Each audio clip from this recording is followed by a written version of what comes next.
crianças! Oi, catequista! Catequista! Oi, Dorinha! Eu conheço esse senhorzinho aqui. É, você conhece? Quem que é, então? É São João Bosco, não é? Eu também acho que é São João Bosco. É São João Bosco. Nós vamos celebrá-lo no próximo dia 16 de agosto, é dia de São João Bosco. E vocês sabem a história dele? Não sei não, você sabe, Quinho? Não sei não, Dorinha. Catequista, você conta. Conto sim. Claro que eu conto, com o maior prazer. Ele nasceu na Itália, numa cidade chamada Castelnovo. Acho que é assim que se pronuncia. Não sei falar italiano. E aí, ele nasceu quando ele era ainda pitiquinho. Ele tinha 2 aninhos. O papai dele morreu. Nossa, que triste. É triste mesmo. Não é legal perder o papai. E aí, ele viveu junto com a mamãe dele, a mamãe Margarida. Muito gente boa ela. Ah, mas você conheceu? Não conheci, mas eu ouvi a história, eu li sobre ela, devia ser uma pessoa muito gente boa. Ah, entendi. E ele tinha 2 irmãos mais velhos, né? Um deles até era meio bravo assim, né? Não foi muito no começo, muito assim a favor das vontades, dos sonhos que João tinha quando era menino.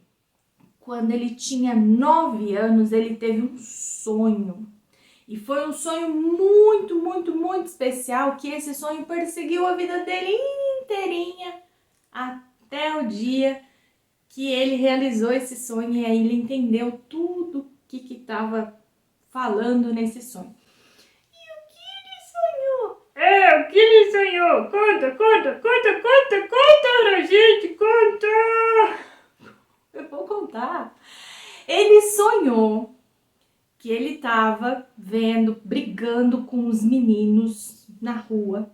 E aí veio um homem e falou assim: João, não é assim que se resolve as coisas.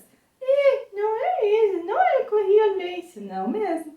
E aí ele falou assim: tem que ser diferente, né? Seja manso. E aí João olhou para ele e falou assim: mas quem é este homem que fala assim comigo? Eu não sei ser assim diferente, né? E aí esse homem falou assim: fica tranquilo, eu vou deixar para você a grande mestra, a minha mãe. Ela vai te ajudar a ser manso e a lidar com essas coisas. E aí aparece essa mãe, uma mulher, né? No sonho isso. E aí ela pega, mostra uma cena, de repente, todas aquelas crianças que ele tava no sonho, ele olha assim, elas tinham se transformado em bichos ferozes, assim, brigando entre eles. E aí ela começa a falar que não é daquele jeito, e aqueles bichinhos começam a se transformar em carneirinhos, bichinhos mansinhos. E ela fala: veja, tá vendo? Tudo se resolve. E aí ele ficou sem entender, acordou daquele sonho. Nossa, eu também não entendi nada. Mas ele também não entendeu.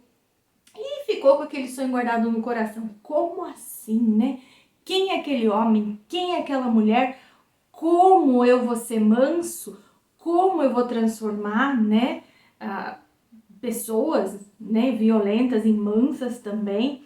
E assim foi a vida dele, ele foi crescendo. Quando ele fez 11 anos, ele recebeu a primeira Eucaristia, né? Ele estava sendo catequizado pela mamãe, recebeu a primeira Eucaristia, mas ele queria estudar. Ele queria ser padre, ele queria, mas a mãe dele não tinha condições financeiras, né? E aí um dia ela mandou ele para uma casa numa outra cidade, de uns amigos, uns conhecidos assim, que tinha, né, amizade, e ele podia morar lá nesse tempo e estudar. Nossa, que legal! Que oportunidade que ele teve, né? Foi uma ótima oportunidade. Lá ele conheceu bastante gente, ele teve contato, né, com uma nova cultura e principalmente ele ia à missa todo domingo. Lá ele estudava, aí ele ia à missa. Teve uma época que veio o circo na cidade.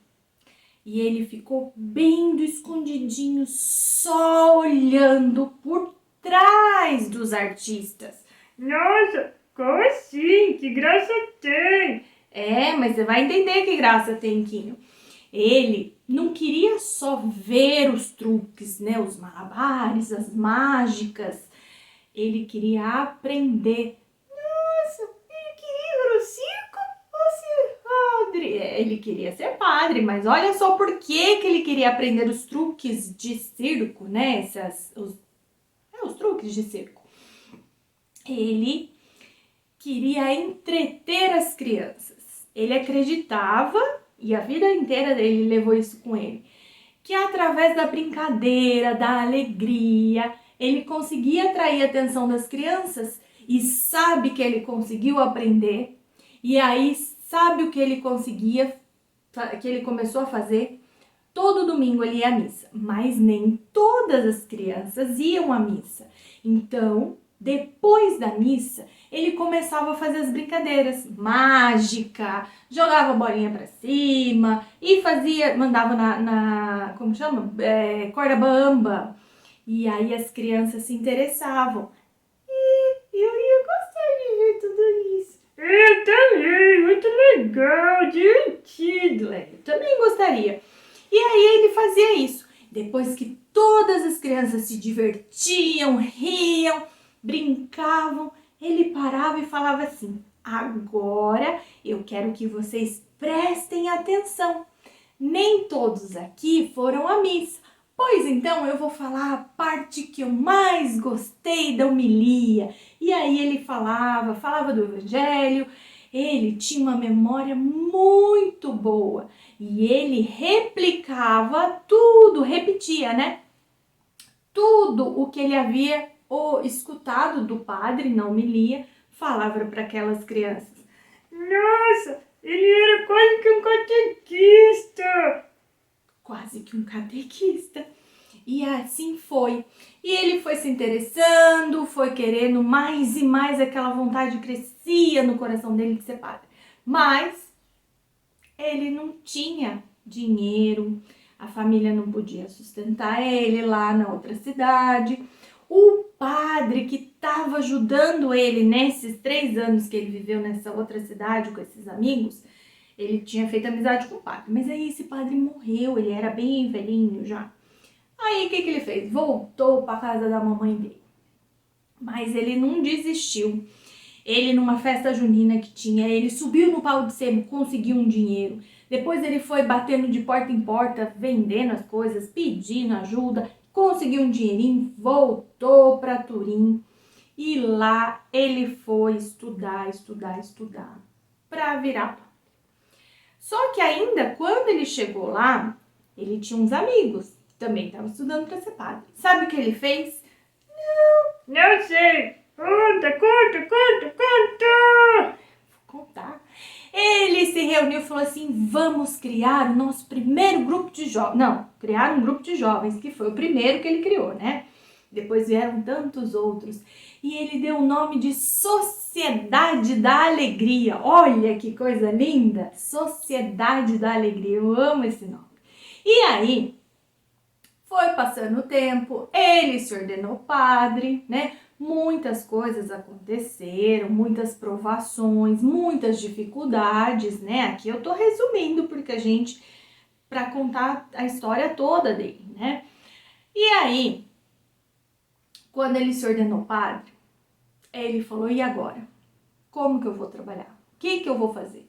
E aí ele foi até o padre, né, o superior dele, e falou, e agora, padre, o que eu faço? E o que ele fez? Ele pegou, o padre falou assim pra ele, olha, você precisa sair pelas ruas. Naquela época, Turim estava sendo industrializada. E aí, muita gente vinha, tanto do interior, mas também da zona rural, para procurar novas oportunidades. Achava que ia ter emprego, que ia ser mil maravilhas. Mas o que acontecia? O que acontecia? O que? Que eles não tinham casa, nem todos conseguiam emprego. E aí eles estavam ficando na rua, não tinha escola, as crianças. E aí as crianças se juntavam, estavam ficando marginalizadas. E aí ele olhou aquilo tudo, sentiu no coração dele, é para essas crianças que eu vou trabalhar. Antes disso, quando ele ainda estava no seminário, né, quando ele ainda estava estudando para ser padre, numa das férias dele, ele foi para casa da mãe dele lá em Castel Novo. E lá ele ajudou o padre durante as férias. E ele criou um oratório, que era isso que ele fazia quando era criança. Um lugar que as crianças iam para brincar, para se divertir, até mesmo para comer, tinha lanche. Mas depois eles ouviam a palavra de Deus. Nossa, que delícia! Eu ia gostar de participar. Eu também, eu ia me divertir. E aí, com essa experiência que ele já tinha tido, ele saiu nas ruas, já, né, olhando tudo aquilo, falou, eu preciso cuidar desse povo. E aí ele começou a ver tudo aquilo e foi em busca de um lugar e criou um oratório, né? Aí ele já tinha mais ou menos 400 meninos com ele, 400 crianças, adolescentes, jovens com ele lá nesse oratório. Os padres, amigos deles, achavam que ele tava doido. Achavam, meu Deus do céu, cata todo mundo na rua, esse padre tá loucão. Convidaram ele para dar um passeio, mas eles não queriam passear com ele. E aí eles tinham outra intenção. Não, eles não iam passear. O que eles iam fazer? Eles iam levar ele para um hospício, porque achavam que ele estava louco. Credo, que maldade, ele tava fazendo bem. Ele estava fazendo bem, isso mesmo. E aí, quando abriram a porta da carroça lá, da charrete, sei lá, para ele entrar, ele falou, entra vocês primeiro. E eles entraram, ele fechou a porta, mandou o cavalo ir, e os dois que foram pro hospício e não, Dom Bosco.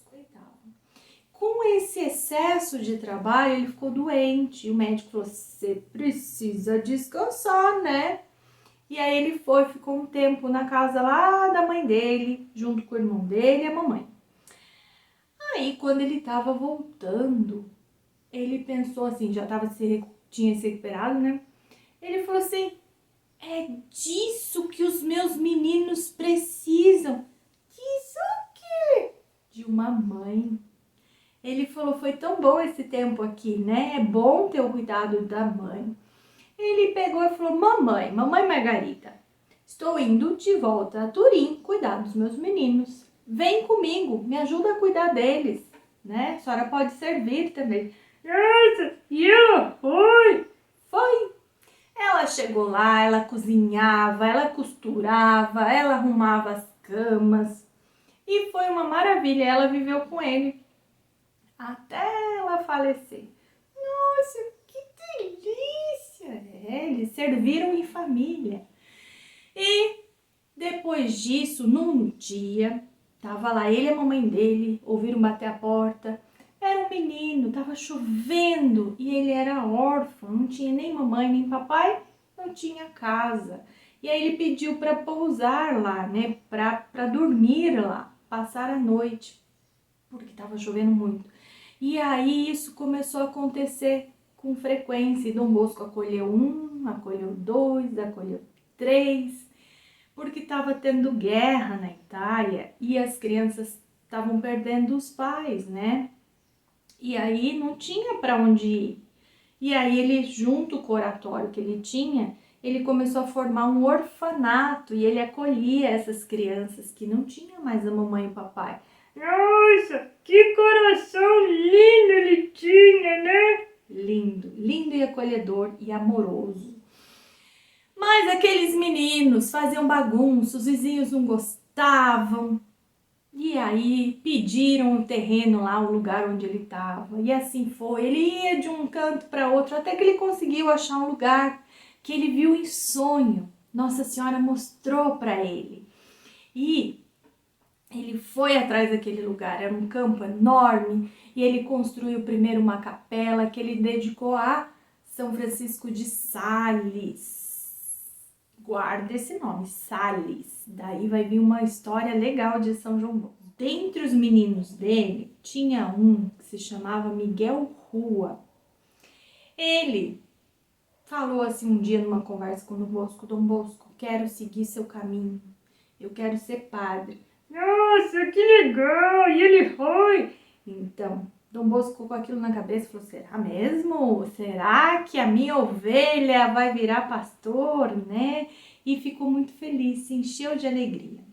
E aí, um ano depois, na festa da Anunciação, Miguel Rua, esse menino, foi o primeiro salesiano. Lembra que eu falei para prestar atenção? São Francisco de Sales, salesiano. Mais tarde virou a congregação salesiana que temos até hoje, né? Teve o primeiro Concílio Vaticano, né? Concílio Vaticano I. Depois desse, foi em 1879, 1869, 1870. E aí, depois desse concílio, os bispos saíram em busca, à procura de Dom Bosco. Nossa, eles queriam bater nele. Bater por quê? Não sei, foram em busca dele, você disse. Não, eles foram em busca, sim, porque eles queriam missionários para ir pelo mundo todo, primeiro pela Europa toda, e assim foi. A congregação salesiana foi se espalhando mundo afora. Nossa, eu gostei muito de aprender sobre São João Bosco. Eu gosto mais ainda dele. Eu também. E vou prestar atenção muito mais nas ruas agora onde eu andar. Isso mesmo, Quinho, presta atenção. Eu amo São João Bosco. Amo. E se eu continuar falando, eu vou chorar. É isso, pessoal. Esse nosso encontro de hoje. E que a gente leve essa mensagem no nosso coração. Somos herdeiros da mensagem que João, desde a infância, sonhara interpretar. Tchau, tchau, até o nosso próximo encontro. Tchau, tchau. Até mais, pessoal. Até mais, pessoal.